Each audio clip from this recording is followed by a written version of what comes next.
নিয়মকানুনের তোয়াক্কা না করেই চলছে বরিশালে বাবুগঞ্জের একটি রিসাইক্লিং প্লান্ট। পুরনো টায়ার, প্লাস্টিক ও রাবার পুড়ে তৈরি করা হচ্ছে কার্বন, স্কার্ব ও গ্রিন অয়েল। এতে বাতাসে ভেসে আসা বিষাক্ত দুর্গন্ধে শ্বাসকষ্ট সহ নানা সমস্যায় ভুগছেন স্থানীয়রা।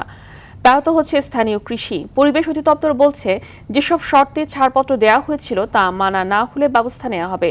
বরিশাল প্রতিনিধি আলী জসিমের পাঠানো তথ্যচিত্রে বিস্তারিত জানাচ্ছেন Sakib Al Hasan. Lily whipped shea mystic glowing body wash, secret to ultimate glow. দেশের বিভিন্ন স্থান থেকে পুরাতন টায়ার, প্লাস্টিক এবং জুতা কারখানার অবশিষ্ট রাবার সংগ্রহ করে আনা হয় বরিশালের বাবুগঞ্জের সুগন্ধা নদীর তীরের এই রিসাইক্লিং প্লান্টে।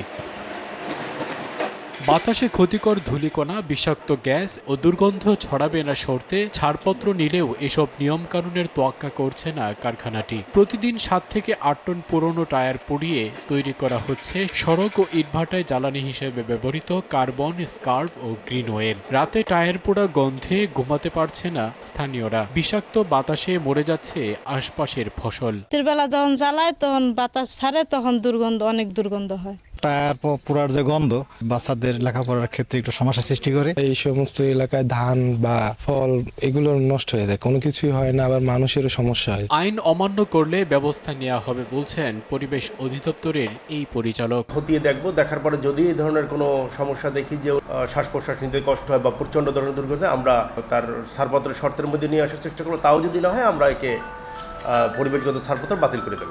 দ্রুত প্রয়োজনীয় ব্যবস্থা নেওয়ার দাবি এলাকাবাসীর। সাকিব আল হাসান, RTV।